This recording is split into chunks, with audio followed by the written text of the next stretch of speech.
जय गुरुदेव।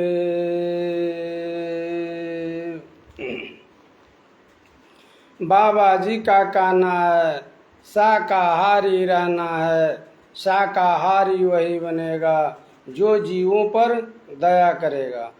जो पर तत्र दुख पावहीं, कि सिर धुनि धुनि पछताई।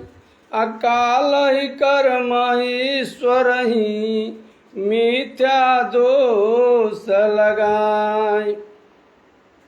यह श्री रामचंद्र जी के वार्तालाप में ये बात आई है कि जो परतत्र दुख पावहीं, कि सिर धुन धुन पछताएं। काल ही कर्म ही ईश्वर ही, मिथ्या दोष लगाएं। जो परतत्र, बात को समझ लीजिए, जो परतत्र दुख पावहीं, सिर धुन धुन पछताएं। अकाल ही कर्म ही ईश्वर ही, मिथ्या दोष लगाएं।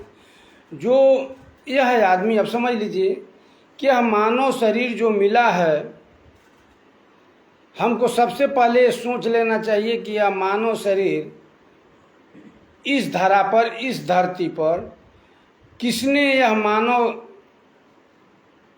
शरीर बनाया। यह जो है जीवों को किसने इस धरा पर लाया, और जब इस धरा पर उसने लाया तो आखिर में क्या इसका वजह था, क्या उसका कारण था। मान लीजिए किसी कारण बस ही हम मकान बनवाते हैं, किसी कारण ही बस हम किसी का नौकरी करते हैं, किसी कारण बस ही हम पढ़ने जाते हैं, किसी कारण ही बस हम बाहर भीतर जाते हैं, किसी कारण बस ही हम खेती दुकान दफ्तर करते हैं, किसी कारण ही बस हम बाल बच्चों की सेवा सत्कार करते हैं, किसी कारण ही बस हम शादी और विवाह करते हैं। एक कारण होता है। उसी तरह से आखिर में इसमें क्या वजह था कि यह मानव शरीर उस परमात्मा ने हमको बनाया। तो परमात्मा ने यह मानव शरीर को बनाने से पहले परमात्मा ने मानव की जितनी जरूरत की सामानें थीं, वह परमात्मा ने सारी सामानों को, सारी जरूरतों को सोच विचार करके उसने सब पूरा कर दिया। पेड़ों की कटघरियां पूरा कर दी, आम, आंवला, नीम, शरीफा, बबूर, मदार, दूब, मोथा, गूम, ये तरह तरह के जो भी यह जो है कि वनस्पतियां हैं, उसने परमात्मा ने यह मानव के लिए उसने सबसे पहले उसको पैदा कर दिया। उसके बाद से शेर, लकड़बग्घा, भालू, सियार, हुड़ार, बिलार, ये सारे जीवों को उसने पैदा कर दिया। बकरी, गाय, ये सब चीज़ों को बना दिया। परमात्मा ने इस मानव के लिए कुछ भी कसर नहीं छोड़ा। उस परमात्मा ने इस दुनिया को बनाया, और दुनिया को बना करके अगले सत्संग में इस बात को हम गुरु महाराज की कृपा से हम इसको पूरा स्पष्ट बताएंगे। लेकिन आज थोड़ा ही सी बात हम इस पर चर्चा करेंगे, क्योंकि ये बात आ गई है कि जो परतत्र दुख पावहीं, कि सिर धुन धुन पछताएं। अकाल कर्म ईश्वर ही, मिथ्या दोष लगाएं। तो ध्यान से सुन लीजिए, यह परमात्मा ने इस मानव शरीर के लिए सारी नियामतें उसने पूरा कर दिया, और लास्ट में इस मानव शरीर को बना करके और इसमें जीवात्मा को बैठा दिया। और इसमें जीवात्मा को बैठाया, और जब अपने आप को खुद बैठ गया, जब वह परमात्मा भी इसमें जब बैठ गया, तो ये हो गया राम मंदिर, यह हो गया नर नारायणी मंदिर, हो गया नर नारायणी देह कह लीजिए, जिस्मानी मस्जिद कह लीजिए, खुदा का घर कह लीजिए, यही है। जब यह खुदा का घर, यह नर नारायणी देह, यह मानव शरीर, यह मानव मंदिर जब गिर जाए, तो दुनिया का कोई इंजीनियर इसको, और कोई डॉक्टर, कोई मास्टर, कोई प्रोफेसर इसको खड़ा नहीं कर सकता है। लेकिन जो इंसान बनाया है मंदिर और मस्जिद, वह जब गिर जाए तो किसी भी इंजीनियर को बुला करके और वैसा ही मंदिर और वैसा ही मस्जिद बना सकते हैं, वैसा ही गिरजाघर बना सकते हैं, वैसा ही गुरुद्वारा बना सकते हैं। लेकिन जब यह मानव मंदिर गिर गया, यह मानव मस्जिद गिर गया, तो फिर यह कोई माई का लाल खड़ा करने वाला नहीं है। चाहे करोड़ों रुपया आप दे दीजिए, लेकिन कोई माई का लाल इसको खड़ा नहीं कर सकता है। समझ लीजिए कितनी कीमती है, जब इसको कोई बना ही नहीं सकता। तो इस शरीर को हमें बड़े संभाल कर रखना है। तो संभाल कर हमको कैसे रखना है? किसी लालच में फंसने की यहाँ पर कोई आवश्यकता नहीं है। जब हम किसी लालच में फंसेंगे तो समझ लीजिए या तो हम फंसेंगे या तो किसी गुनाह में हम दब जाएंगे, किसी गुनाह से, किसी पाप से दब जाएंगे, या हम उस लालच के फंदे में हम फंस जाएंगे। लालच एक बड़ी बड़ी बुरी बलाय है। उस बड़ी बुरी बलाय से बचने के लिए हमको संतोष, आज धन गज धन बाज धन, आज धन गज धन बाज धन और रतन धन खान, अजब आवे संतोष धन, सब धन दूरी समान। जब संतोष धन आ जाए तो सब धन धूल समान है। दूसरे का धन हमारे लिए मिट्टी का समान है। जो हमने मेहनत और मशक्कत से जो कमाया है वह हमारा है। जो परमात्मा ने हमको खुशी से, मेहनत और मशक्कत से जो हमने कर्म किया और उसमें जो परमात्मा ने हमको जो भी दे दिया, थोड़ा बहुत जो भी दिया, वह हमारे लिए बहुत अच्छा है। बस उसी में हमको संतोष करना चाहिए।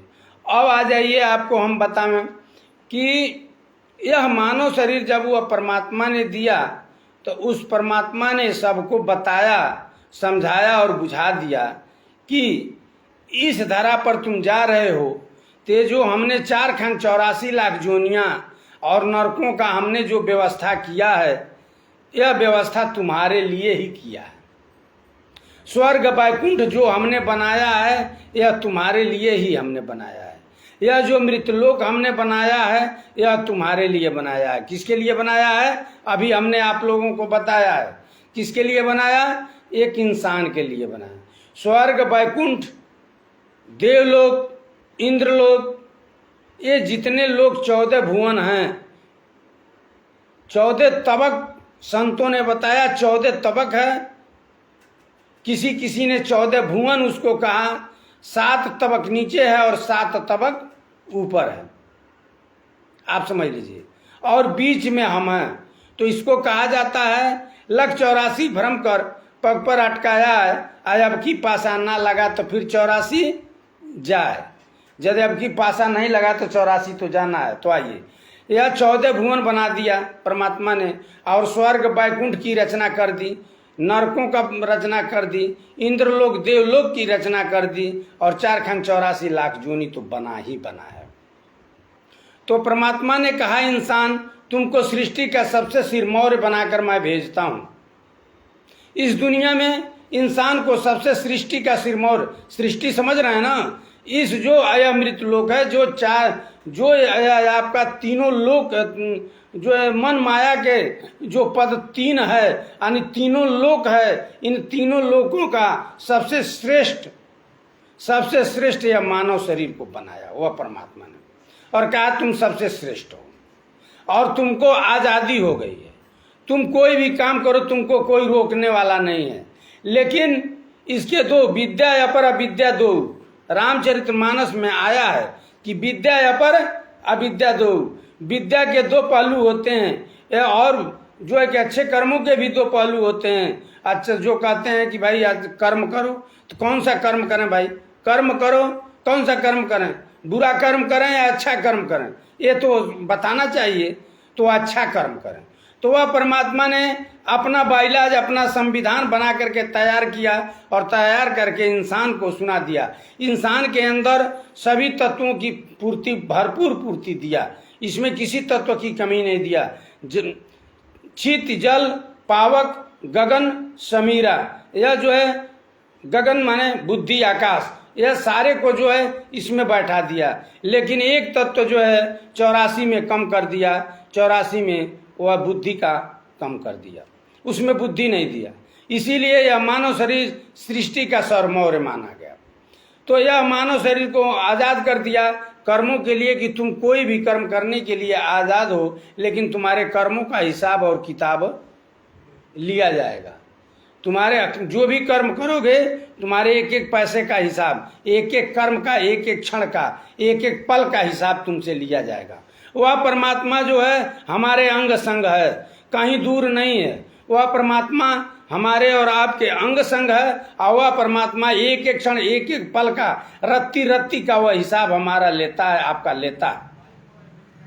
हमारा और आपका हिसाब एक एक रत्ती का वह परमात्मा लेता है, एक एक क्षण का लेता है। एक एक क्षण का मतलब समझ लीजिए, जो हमारे मन में जो विचार आया उसको भी नोट कर लेता है। फर्क उसमें उतना है कि मन में जो भी आपने विचार उत्पन्न किया, यदि आपने अच्छा विचार किया उत्पन्न तो उसको नोट कर लेता है। यदि बुरा कर्म विचार आपने किया उसको नहीं नोट करता है।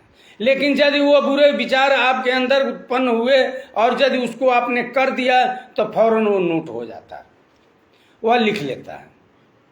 हमको लग रहा है आप लोगों को हमारी बात समझ में नहीं आई। अब ऐसे समझिए, परमात्मा ने जो है मानव शरीर बड़े कीमती बनाया और इशारे जो है कि 84 तीनों लोकों में सबका राजा बनाया, और इसको जो है कर्मों के बंधन से इसको मुक्त कर दिया और कर्मों के बंधन में इसको बांध दिया। कर्मों के बंधन को, कर्मों के लिए इसको आजाद कर दिया कि तू कर्म कोई भी करो, यानी कर्म कोई करो का मतलब कर्मों में इसको बांध दिया। कहा कोई भी कर्म करोगे लेकिन तुम्हारा हिसाब तुमसे लिया और दिया जाएगा। लेकिन ये जो 4,84 लाख जोनियों में हैं, इनको केवल जो कर्म करके मानव जोनी से जो कर्म करके 84 में गए हैं वो केवल भोगेंगे, और बाकी उनसे जो भी वो कर्म बुरा होगा वह नहीं उनका जोड़ा जाएगा, क्योंकि वो जानवर हैं। उनके अंदर एक तत्व की कमी है, उनके अंदर 4 ही तत्व है, एक तत्व की कमी है, इसलिए उनसे जो है यह विचार जो है ऐसा कहा गया। तो आइए आपको फिर बताऊं, यह मानव शरीर जब मिला तो यह मानव शरीर बड़े कीमती है, और कीमती होते हुए भी इसको इतना आज़ादी है कि यह कर्म करके यह देवलोक जा सकता है, और यह इंद्र लोक जा सकता है, और यह जो है कि स्वर्ग लोक जा सकता है, वैकुंठ लोक जा सकता है, माया लोक के परे अब चलिए यह जो है निरंजन लोक में भी जा सकता है, ब्रह्म पद में जा सकता है, और पार ब्रह्म पद में जा सकता है, और पार ब्रह्म परमेश्वर ऊपर जो बैठा हुआ है अनामी धाम तक यह जा सकता है। लेकिन बाकी और 4,84 लाख जो जोनियां हैं उस जोनियों का कोई भी जीव नहीं जा सकता है। लेकिन यह मानव के अंदर वह पावर वह परमात्मा ने दिया है कि ताकि यह कर्म करके और यह बंधनों से मुक्त होकर के अपने धाम को यह जा सकता है। तो हमारा और आपका धाम वह अनामी धाम है, इधर बीच में किसी लोक का धाम नहीं है। हम किसी बीच लोक से नहीं आए। यह जो जीवात्मा है किसी बीच लोक से नहीं आई है, यह जीवात्मा सीधे अनामी धाम से आई है, अनामी महाप्रभु का अंश है। तो इसको लिखते हैं ईश्वर अंश जीवया विनाशी चेतनयमल सहज सुख राशि। यह वह अनामी धाम से जो है जीवात्मा आई है, जहाँ से ब्रह्मा आए, जहाँ से विष्णु आए, जहाँ से शंकर आए, जहाँ से इंद्र आए, जहाँ से देवी और देवता आए, वह अनामी धाम हमारा अनामी धाम है। लेकिन इन देवी देवता ब्रह्मा और विष्णु, शिव और शंकर, इन लोगों की वहाँ पर जाने की इजाज़त नहीं है, लेकिन क्योंकि इनको सफ़ा रोक दिया गया है। लेकिन यह मानव को इतना अधिकार मिला हुआ है कि यह कर्म करके, यह पूंजी कमा करके, जब इसके पास पूंजी भरपूर हो जाती है, पूंजी समझ रहे हैं आप लोग, अभी बता दिया जाएगा, ध्यान से हमारे चैनल पर आप जुड़े रहिए और चैनल को ध्यान से जो है कि वाणी को सुनिए, और वाणी को सुन करके हमारे भी मनोबल को प्रोत्साहित कीजिए। हमारे मनोबल को आप लोग थोड़ा बढ़ाइए, ताकि हम भी जो है आप लोगों को सामने जो है कि तरस परस हम करते रहें, और हम भी जो है आप लोगों को कुछ बताते रहें, और आप लोगों से कुछ हम जानते रहें। हम जानना भी मेरे पास कोई शब्द ऐसा नहीं है जो शब्द हम आप लोगों को सुना सकूं। ये जो भी शब्द मिला है यह परमात्मा या सदगुरु के द्वारा सत्संग में हमने जो पाया सो पाया, और जो मैंने सत्संग में पाया वही चीज़ हम आप लोगों के सामने रख रहा हूं, वही चीज़ हम आप लोगों को दे रहा हूं। दूसरी कोई चीज़ हमारे पास कोई जो हमने शब्द को, किसी शब्द को हमने पैदा नहीं किया। सदगुरु ने जो बताया सत्संग में, उसी सत्संग के शब्द को हम अपने शब्दों में, अपनी वाणी में हम लोगों के तक, आप लोगों तक मैं पहुंचाने का कोशिश कर रहा हूं। तो इसलिए आप लोग हमको भी प्रोत्साहित करें और हमको यह सत्संग सुनाने का आप लोग हमको अवसर दें। तो यह परमात्मा जो है, यह शंकर और शिव, सावित्री या वैष्णो, लक्ष्मी, देवी देवता, किन्नर नरेश, कोई भी उस अनामी धाम तक नहीं जा सकता है। क्योंकि उसके जाने के लिए यह सूत्र बना हुआ है, यह नियम बना हुआ है कि जो मानव शरीर में रहेगा वही उस धाम को जा सकता है। लेकिन उसमें एक लेकिन शब्द लग गया कि मानव में कौन मानव उस मानव धाम तक जा सकता है। यदि वह मानव धाम तक चला जाएगा, वो अनामी धाम तक जब चला जाएगा तो उसी का बंधनों से मुक्त होगा। उसी को मुक्ति कहते हैं कि हम सारे बंधनों से मुक्त हो जाएंगे। जब सारे बंधनों से मुक्त हो जाएंगे, बेटी बेटा नाते रिश्तेदार, धन दौलत और लोभ, काम, क्रोध, मोह, इन सबों से जब हम मुक्त हो जाएंगे और जब हम कुछ कमाई कर लेंगे, तब हमको अवसर मिलेगा। और मैं अपने आप से चाहे लाख कमाई कर लूं, लेकिन अपने आप से कोई जीव वह जो है वहाँ नहीं जा सकता है। जाने के लिए वहाँ सदगुरु की आवश्यकता पड़ती है और सदगुरु ही वहाँ तक पहुँचा सकते हैं। इसीलिए कहा जाता है, इसीलिए कबीर साहब भी कहे हैं, इसीलिए पलटू साहब, नानक जी, दरिया साहब, सभी लोगों ने बताया है कि सदगुरु की आवश्यकता पड़ती है। सदगुरु का तलाश करके, सदगुरु के शरण में जा करके और उनकी सेवा सत्कार करके, उनको खुश करके और उनसे भजन का रास्ता ले करके और भजन करके और उनके साथ में लग जाना, संतों के साथ में जब लग जाएंगे तो वह आप पहुंचा देंगे।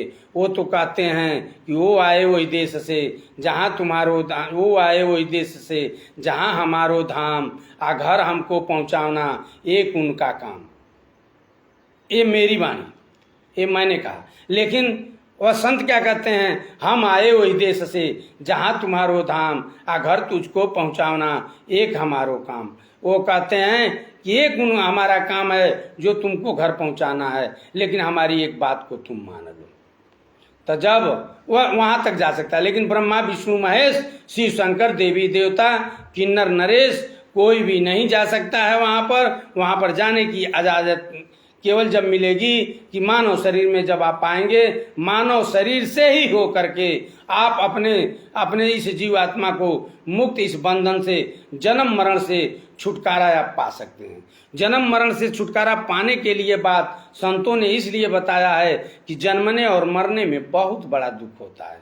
जन्मत मरण दुसह दुख होई, जन्मना और मरना ये दोनों बहुत बड़ा पाप है, बहुत बड़ा दुख है। इसमें कईयों हजार बिच्छू के डंक मारने के बराबर पैदा होने में जो दर्द होता है, फिर जब इसमें से प्राण निकलता है तब भी कईयों हजार बिच्छू के मारने के बराबर दर्द होता है। ये जो बीच का जीवन में जो दर्द और खुशियाँ और दुखियाँ जो आती है, ये तो दरकिनारे कर दीजिए, इसकी तो कोई बातें नहीं है।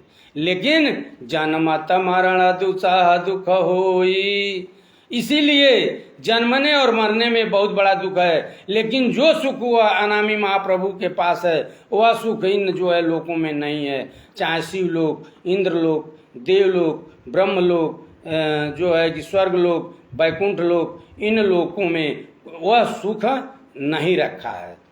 लेकिन जो संसार के लोग हैं, जो इस संसार के लोग हैं, जो सत्संग में नहीं आते जाते हैं, जो सत्संग की भाषा को नहीं समझते हैं, जो सत्संग से दूर रहते हैं, उनकी बात अब मैं बता रहा हूँ। जो संतों के पास नहीं जाते हैं, वो इतना ही जानते हैं कि स्वर्ग बहुत अच्छी चीज़ है और जो है कि वैकुंठ बहुत अच्छी चीज़ है। नहीं, वह तो मृत लोक पुण्य छीड़े मृत लोक के, जो वहीं आप रुपया वहाँ जो भी आप दौलत कमा कर जाएंगे और जब स्वर्ग के योग्य आप दौलत कमा लेंगे, जब वहाँ चले जाएंगे और जाएंगे जब वो पूंजी आपकी खत्म होगी, पुण्य जो कमा कर जाएंगे और ख़त्म होगी, फिर आपको उठा करके जो है कि 4,84 लाख जूनियों में डाल दिया जाएगा। या मानव लायक रहेंगे तो मानव शरीर में डाल दिया जाएगा। तप चुक राज चुक नर।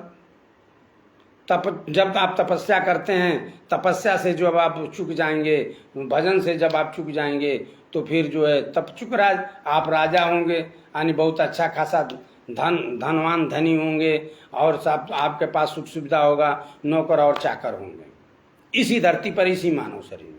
लेकिन जब वो धन को पा करके आपने धन का दुरुपयोग करेंगे, धन का जब सही उपयोग आपने नहीं किया, किसी गरीब को सताया, किसी संत महात्मा को आपने धुतकारा, किसी आने जाने वालों को आपने सत्कार नहीं किया, आप किसी प्रकार का गुनाह किया, तो आप सीधे नरक में उठाकर डाल दिए जाएंगे। नरक आपका सीधा बना हुआ है। आप न स्वर्ग जा सकते, न वैकुंठ जा सकते, न इंद्र लोक जा सकते, न देवलोक जा सकते। आप जो है सीधे नरक लोक में जाएंगे और नरक लोक में जा करके आप मारे जाएंगे, काटे जाएंगे, सताए जाएंगे। वहाँ के लोग पूछेंगे कि यह जो आप जो मृत लोक में गए थे, इतनी बड़ी सुख और सुविधाएं आपको दी गई, धन दौलत आपको परमात्मा ने जो दिया उपयोग करने के लिए, आपने उपयोग नहीं किया, आपने दुरुपयोग किया। ऐसा क्यों किया? क्या वह सामान आपका था? वह सामान आपका था? या जो सामान जो आप देख रहे हैं, या जो रुपया पैसा धन दौलत, कोठी हमारी, गाड़ी घोड़ा, पंडित सोखा, इमाम बाबा तजिया, बनिया का रजिया, जो भी आप देख रहे हैं, ये कुछ भी हमारा नहीं है, आपका नहीं है। यहाँ के हम लोग रहने वाले ही नहीं हैं। जब यहाँ के हम लोग रहने वाले नहीं हैं तो यहाँ का कोई सामान हमारा और आपका कैसे है?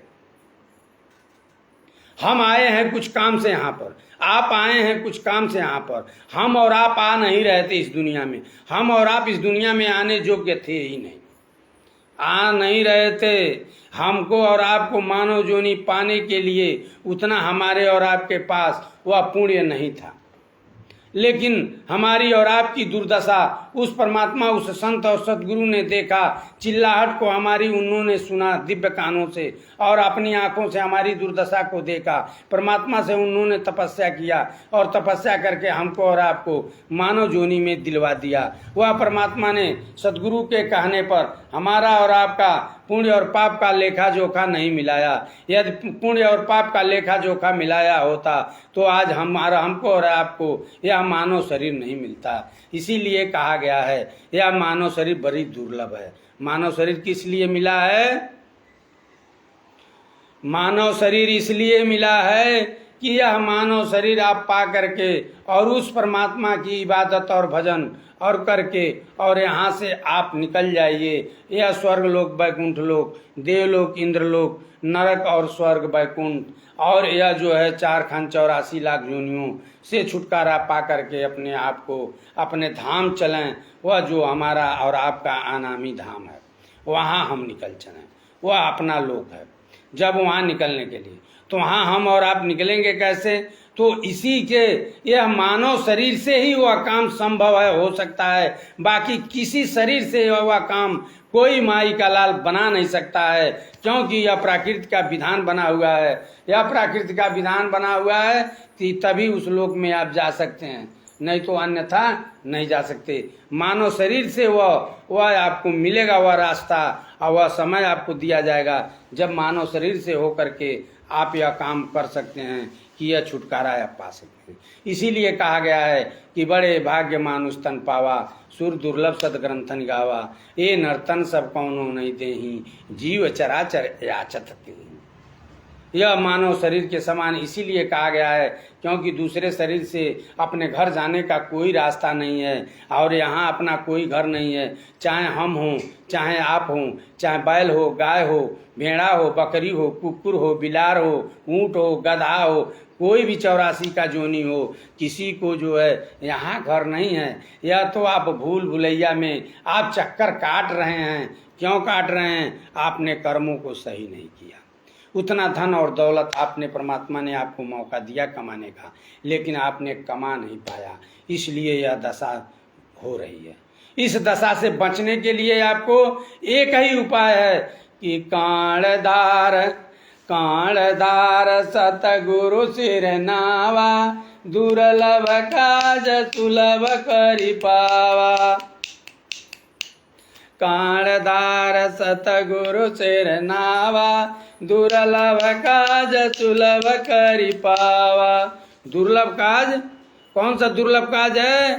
यानी इस जो हम बंधन में बंध गए हैं, चाहे लोहे की जंजीर हो और चाहे सोने की जंजीर हो, वह जंजीर तो जंजीर है। जेल में बैठा करके चाहे पलंग पर आपको भोजन दिया जाए, चाहे दोनों हाथों में हथकड़ी पहना करके आपको रखा जाए, जेल तो जेल है।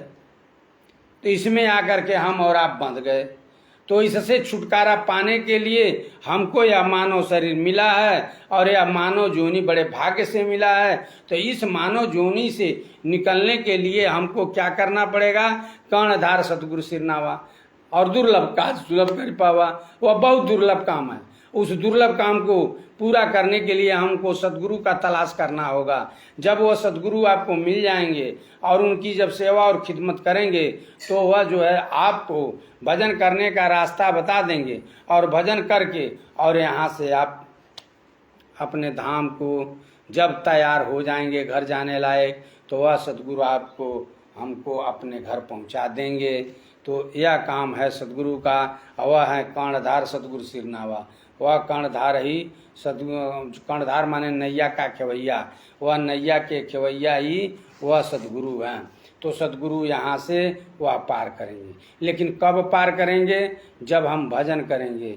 यह काम क्रोध मोह लोभ अहंकार त्याग करके सुमिरन भजन ध्यान जब हम करेंगे, तब हम और आप और जब सदगुरु का साथ मिल जाएगा तो वह सदगुरु जब हमको देख लेंगे कि जब हम और आप तैयार हो गए अपने घर जाने के लिए, तो पहुंचा देंगे। आइए इस पर एक कहानी मैं बता रहा हूँ। एक बार नारद भगवान ने कहा, हे प्रभु, इस धरती का मैं भ्रमण करके आ रहा हूँ और वहाँ पर जीव बड़ी तकलीफ बहुत तकलीफ उठा रहे हैं। ऐसा क्यों? कहे मैंने किसी को रोका नहीं इस दरबार में आने के लिए। कोई भी इस दरबार में आ सकता है। यदि आप कोई आता है तो जाइए बुला कर लाइए। मैं किसी को क्या तकलीफ दूं? कहते हैं काल रूप तीन गर्भ में भ्राता, शुभ और अशुभ कर्म फलदाता। मैं तो जो है जो जैसा कर्म करता है उसी कर्मों का फल मैं उसको देता हूँ। इसीलिए सही कर्म करने की आवश्यकता है। सही कर्म, सुकर्म, कुकर्म नहीं। कुकर्म जब करेंगे तो फंस जाएंगे। सुकर्म करने की आवश्यकता है और किसी मोह में फंसने की आवश्यकता नहीं है। जब आप मोह में फंसेंगे तो गलती होना अनिवार्य है। जो वहीं आप मुंह में फंसे कि गलती होना अनिवार्य है। यह लाजमी है कि गलती होगी। इसलिए मोह सकल व्याधि कर मूला। मोह ही सारे व्याधियों का जड़ है, सारे दुखों का जड़ है। मोह से आप निकल कर बाहर होइए और काम क्रोध त्यागिए। त्याग करके और भजन में लग जाइए। तो कहते हैं नारद भगवान, ठीक है मैं जा रहा हूँ, बुला करके मृत लोक से लेकर आ रहा हूँ। जब आए लगे मृतलोक में घूम घूम करके गांव गांव में लगे लोग कहने, अरे भाई कोई स्वर्ग चलेगा हो, कोई स्वर्ग चलेंगे हो, अरे भाई कोई स्वर्ग जाने के लिए तैयार है भाई। तो सभी लोग कहते थे यह महात्मा पागल हो गया है, जीते जी ले जा रहा है स्वर्ग। यह महात्मा पागल हो गया है कि जीते जी ले जा रहा है स्वर्ग। अब देखिए भाई यहीं पर एक कटाक्ष आ रहा है, मैं बता दे रहा हूँ आपको। जब तक महात्मा कहते हैं, सदगुरु कहते हैं, जीते जी की जो बात करे वो सच्चा सदगुरु, जो मरने की बात करे वो झूठा गुरु। जीते जी यदि आप सुमिरन भजन ध्यान करेंगे, जीते जी आप अपने निज घर का दर्शन कर पाएंगे और यह जान जाएंगे कि हमको कहाँ जाना है। यह सदगुरु आपको दिखा देंगे। तो कहते हैं कि जो जानत सोई देत जनाई, जानत तुम्हें हो जाई। इसी पर उन्होंने लिखा है कि जब आप जान जाएंगे कि यह मेरा देश नहीं है, यह पराया देश है। अभी तक किसी महात्माओं, संत महात्माओं का और किताबों में पढ़ करके ये बात कहा जा रहा है कि यह देश हमारा नहीं है, यह पराया है। लेकिन जब इन आंखों से जीते जी, इन तीसरी आंखें जो अंदर जीवात्मा की है, जब आंख बंद करेंगे वह सदगुरु आपको जब नाम देगा, बैठकर भजन करेंगे, तब जब तीसरे तिल से जब आप उसको दर्शन करेंगे, जब आपकी भजन बनने लगेगी और अंधेरा जब छट करके जब आंख बंद करते हैं तो सामने आपका अंधेरा दिखाई देता है। लेकिन जब नाम सुमिरन भजन ध्यान करेंगे, आंख बंद करेंगे, तो जब तीसरे दिल पर पहुंचेंगे तो सामने आपको प्रकाश दिखाई देगा। उस प्रकाश में जब आप समाहित हो जाएंगे, जब आगे बढ़ेंगे तो आपको अनामी धाम, वह दिव्यमान पुरुष आपको मिलेगा जो वह सदगुरु है। तो तब उस पर ईसा मसीह ने कहा, no difference guru and God, guru और परमात्मा में कोई अंतर नहीं होता है। Home in the body opening the God, see for see. तब ईसा मसीह ने कहा, इस मानव शरीर में ही वह परमात्मा बैठा हुआ है, परमात्मा कहीं बाहर नहीं मिलेगा। परमात्मा कहीं बाहर नहीं मिलेगा। परमात्मा जब भी मिलेगा तो यह मानव शरीर में मिलेगा। तो आइए, तब नारद भगवान कहते हैं, सभी लोग नारद भगवान से कहे, चला चला इस गांव से आप चलिए, दूसरे गांव जाइए, यहाँ कोई जाने वाला नहीं है। सतलोक आए हैं लेकर जाने के लिए। कौन जाएगा सतलोक भाई? यहाँ जो आनंद है वहाँ सतलोक में आनंद है। यहाँ हमारे बेटी बेटा हैं, नात रिश्तेदार हैं, भाई बंधु हैं, नाती पोता हैं, सभी लोग हैं। सबको छोड़कर कौन जाएगा? नारद भगवान कहते थे, अरे नहीं मानोगे तो एक दिन तो छोड़कर तुमको जाना ही होगा। अपना किसे, तब महात्मा जो है कि नारद भगवान कह रहे हैं, अपना किसे कहूँ मैं, अपना यहाँ न कोई, अपना किसे कहूँ मैं, अपना यहाँ न कोई, अपना जिसे बनाया आया न काम कोई, अपना जिसे बनाया आया न काम कोई। माता पिता सुत बंधु सखा और जोई, ये 4 दिन के साथी अंतिम बिछो होई। तुम तजोगे इनको या ये छोड़ेंगे तुमको, एक दिन निश्चय ही जाना होई। अपना किसे कहूँ मैं, अपना यान कोई, अपना जिसे बनाया आया न काम कोई। जिसको यहाँ आप अपना समझते हैं, ये कोई अंत समय में काम आने वाला नहीं है। सबको आपको छोड़कर जाना ही होगा। आज सभी लोग आपके सामने इर्द गिर्द में बैठे रहेंगे, लेकिन आप चाहकर भी इनको नहीं आप अपने साथ ले जा सकते और न ही यह आपको रोक सकते हैं। आप इनके सामने, इनके आंखों के सामने ही आप चले जाएंगे। सारी दुनिया चली जा रही है, सारा संसार चला जा रहा है, आप तो आंखों से देख रहे हैं, लेकिन माया का पर्दा लगा हुआ है, माया का छाया हमारे सामने खड़ा है। वह मोह और लालच मुझे समझने नहीं देता इस सवाल को। जो यह सवाल, जो प्रश्न जो पैदा होता है, इस प्रश्न को मोह लोभ मोह लालच, यह जो है यह मुझे समझने नहीं देता है। हमारी और आपकी गलती नहीं, जो अंदर यह मन है, बार बार जब जब यह जन्म हम लोग मानव का पाते हैं, तब तब यह मन हमारे और आपके साथ लगता है, और किसी बार भी यह हमको और आपको नहीं छोड़ा। हर बार यह मन हमको और आपको धोखा दिया। यह मन का करामात है। यह मन को यदि मन पर काबू पा लिया तो समझिए कि हमने तीनों लोक का आधिपत्य को प्राप्त कर लिया, तीनों लोक पर हमने विजय प्राप्त कर लिया। यह मन पर काबू जब पा लिया तो मन पर जबरदस्ती काबू नहीं पाया जा सकता है। मन को समझाया जाए, बुझाया जा सकता है। समझा बुझा करके इसको सूरत कहती है कि हे मन, तू मान ले मेरी बात को, तू मेरा एक बार साथ दे दे तो तू भी अपने घर पहुंच जाएगा और मैं भी अपने घर पहुंच जाऊंगा। यह मन ब्रह्मलोक का मालिक, ब्रह्मलोक का निवासी है। जब यह जो ब्रह्म देश में, ब्रह्मलोक में जो रस मिलता है, यह मन उसी रस को यहाँ पर खोजता है घूम घूम करके हर जगह। और लेकिन यह मन को कहीं शांति ढूंढे नहीं मिल रही है, कहीं शांति ढूंढे नहीं मिल रही है।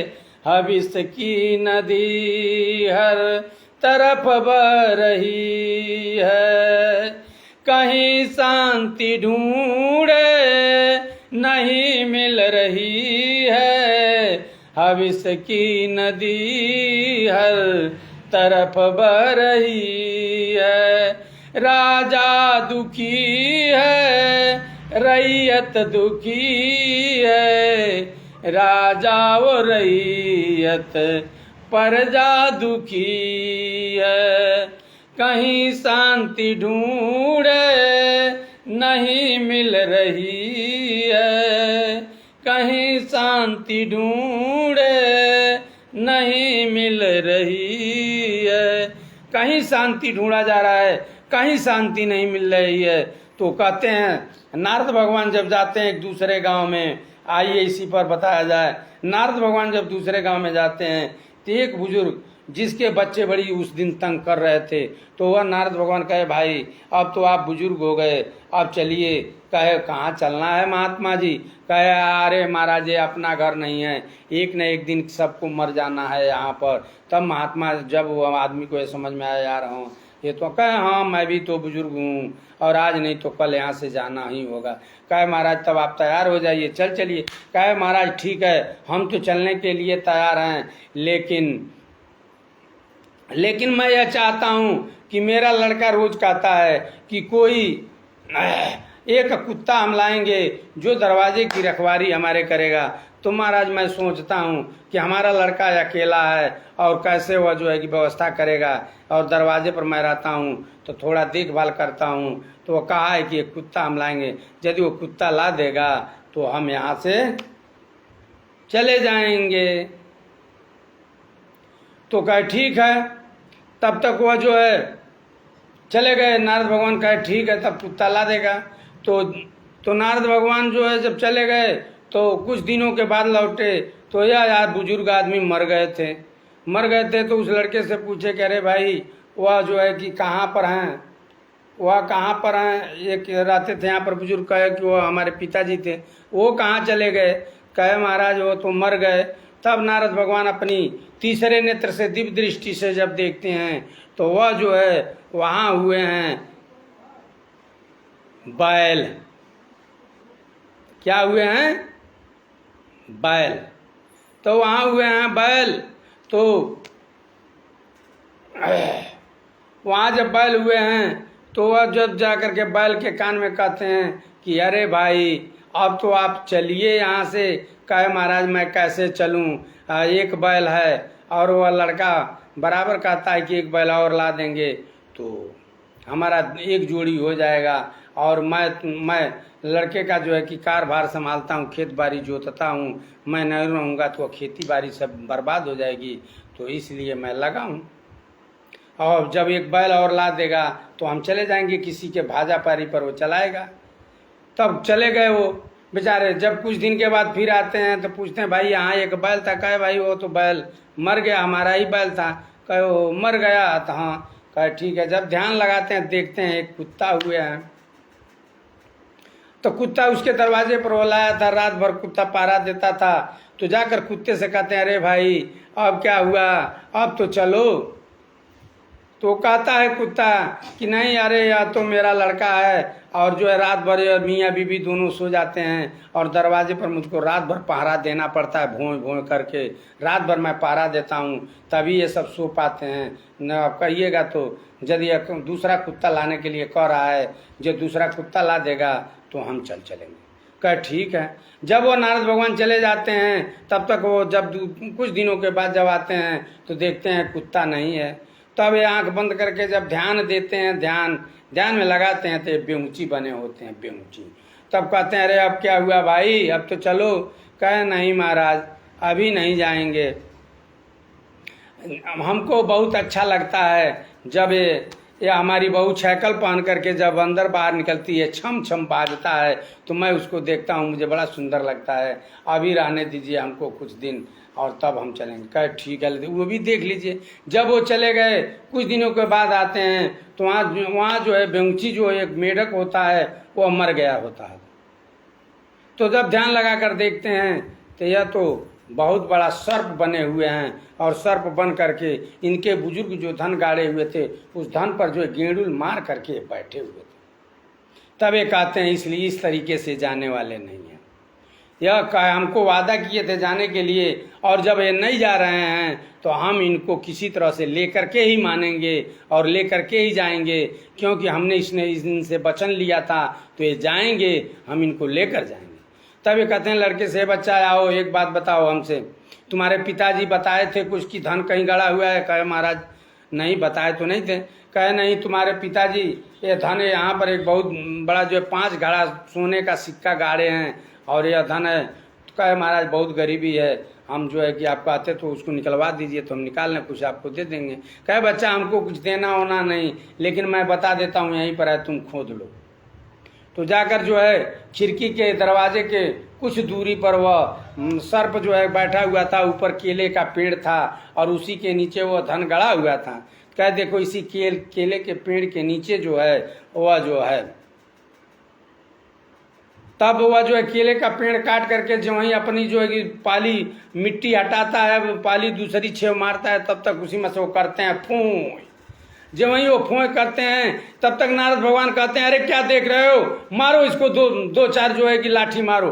तब उसी कुदार से जब मारता है, एक ही पासा मारता है, कमर टूट जाता है। तब कहते हैं नारद भगवान कि तुम इस सर्प को मुझे दे दो, ये सर्प को। कहे महाराज इसको मैं क्या करूँगा, लेकर के आप ले जाइए। ये अपने पिटारे में रखते हैं, अपने जो है अपने झोरी में रखते हैं, पिटारे में रख लेते हैं, और लड़के को कह देते हैं तुम अपना जो है कि यहाँ से धन निकाल लो। वह धन निकाल लेता है। तब इससे पूछते हैं कि बोलो भैया अब तुमको जाना है कि नहीं जाना है? कहे महाराज जिसके लिए मैंने इतना मेहनत कर रहा था वही मेरा मार करके कमर तोड़ दिया, अब इस दुनिया में रहना बेकार है, अब हम चलेंगे आपके साथ में। तो सदगुरु तब वो घर गए। जब तक आपकी कमर नहीं टूटेगी तब तक आप सतलोक, अब आप जो है कि स्वर्ग सतलोक की सपना नहीं छोड़ेंगे, तब तक आप अपने घर जाने का लिए तैयार नहीं होंगे क्या? ऐसा न किया जाए। महात्मा बड़ी मौका दिए हैं, बाबा जय गुरुदेव जी महाराज इस दुनिया में आकर के सबको एक मौका दिए, सबको भजन करने का रास्ता बताए हैं, और कहे हैं जो नाम नहीं पाए वो जय गुरुदेव नाम का सुमिरन भजन ध्यान करके मेरे पास आ सकते हैं, मैं उनको उठा लूंगा।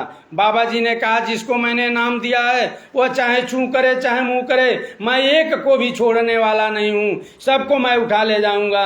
अरे बच्चा तुम सीधी बात मैं करता हूँ, सीधे से जब मान जाते हो तब तो सीधे से आसानी से तुम अपने घर पहुंच जाओगे। जब मेरी बात को नहीं मानोगे तो चाहे चूं करो चाहे मुंह करो, मैं एक को भी छोड़ने वाला नहीं हूँ, मैं घर पहुंचा करके ही छोड़ूंगा। बाबा जी ने कहा हम आए वही देश से जहाँ तुम्हारो धाम, घर तुझको पहुंचाना एक हमारो काम। बाबा जी ने कहा चाहे चूं करो चाहे मुंह करो, मैं सबको घर पहुंचा दूंगा। तो आइए जो पर तत्र दुख पावहीं, किसी रे धुनि धुनि पछताई, अकाल कर्म ईश्वर मिथ्या दोष लगाए। आप तो इस चौपाई का अर्थ आप लोग समझ गए होंगे ना। इसी चौपाई से हमने स्टार्ट किया था और इसी चौपाई से मैं समाप्त आप करने जा रहा हूँ। तो आज इसी के साथ मैं अपनी वाणी को विराम दूंगा, और एक छोटा सा एक जो है आप भजन को सुन लीजिए। जीवन है बेकार भजन बिन दुनिया में, जीवन है बेकार भजन बिन दुनिया में, बड़े भाग्य से नर तन पाया, इसमें भी हरि गुण नहीं गाया, किया न प्रभु से प्यार भजन कर दुनिया में, किया न प्रभु से प्यार भजन कर दुनिया में। माया ने तुझको बकाया संग चले ना तेरी काया। या जो माया के लिए हम कर्म और कुकर्म करते हैं, ये कोई माया या काया के साथ में जाने वाली नहीं है। यह जो है कि सांसों की पूंजी जब खत्म होती है, यह शरीर ग्राम से जमीन पर गिरता है, मिट्टी का ढेर बनता है और कोई माई का लाल एक ईंट भी नहीं देता है लेकर जाने के लिए, क्योंकि न आपने किसी को दिया न आपको कोई देगा, और न ही वह सामान जहाँ के आप हैं वहाँ का है नहीं, आपके साथ जाएगा नहीं। दूसरे का सामान जब आप अपनाने का कोशिश करेंगे तो बड़ी मार पड़ेगी। यह माया का सामान है। इस माया के सामान को जब अपना कहेंगे और जब अपना अपनाएंगे तो यह माया का डंडा आपके ऊपर ऐसा बजेगा, उस डंडे में आवाज नहीं है। लोग कहते हैं कि परमात्मा के डंडे में आवाज नहीं। परमात्मा किसी को दंड नहीं देता है, लेकिन यह माया बिना दंड दिए किसी को छोड़ती नहीं है। तो माया ने तुझको बकाया संग में चले न तेरी काया। ये साथ में शरीर काया भी जाने वाली नहीं है।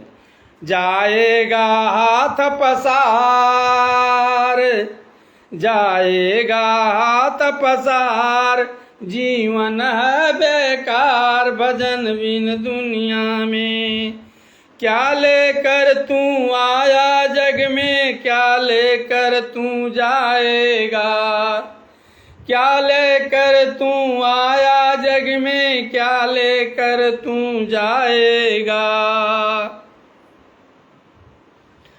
अरे मति मंद गंवार भजन बिन दुनिया में, जीवन है बेकार भजन बिन दुनिया में, जीवन है बेकार भजन बिन दुनिया में। जब जमदूत लेने को आवे रो कर के तू चिल्लावे, जब जमदूत लेने को आवे रो रो कर के तू चिल्लाए। पड़े करारी मार भजन बिन दुनिया में, जीवन है बेकार भजन बिन दुनिया में। गुरुदेव की शरण में आओ अपना जीवन सफल बनाओ, गुरुदेव की शरण में आओ अपना जीवन सफल बनाओ। तब होवे उद्धार भजन बिन दुनिया में, जीवन है बेकार भजन बिन दुनिया में, जीवन है बेकार भजन बिन दुनिया में। जय गुरुदेव। जब बुरा कर्म करेंगे उसका परिणाम आपको भोगना पड़ेगा। उसी को गोस्वामी जी महाराज अपने शब्दों में लिख रहे हैं। जो परतत्र दुख पावहीं कि सिर धुन धुन पछताएं, कालय कर्म ईश्वर ही मिथ्या दोष लगाएं। तो यदि उससे बचना है तो संतों के शरण में जाइए और संतों से सेवा करके खुश करके उनसे नाम ले लीजिए। ऐसा गुरु नहीं कि जो धोखा दे। हरे शेष धन शोक न हरही, असो गुरु घोर नरक में पड़ही। गोस्वामी जी कहते हैं हरे शिष्य धन शोक न रही, सो गुरु घोर नरक में पड़ही। ऐसा गुरु नहीं। गुरु जो है सदगुरु चाहिए। पूरा गुरु का तलाश कर लीजिए। जब पूरा गुरु आपको मिल जाएंगे तब नैया पार हो जाएगी। वही कर्णधार हैं, वही सदगुरु हैं और वही नैया के खेवैया हैं।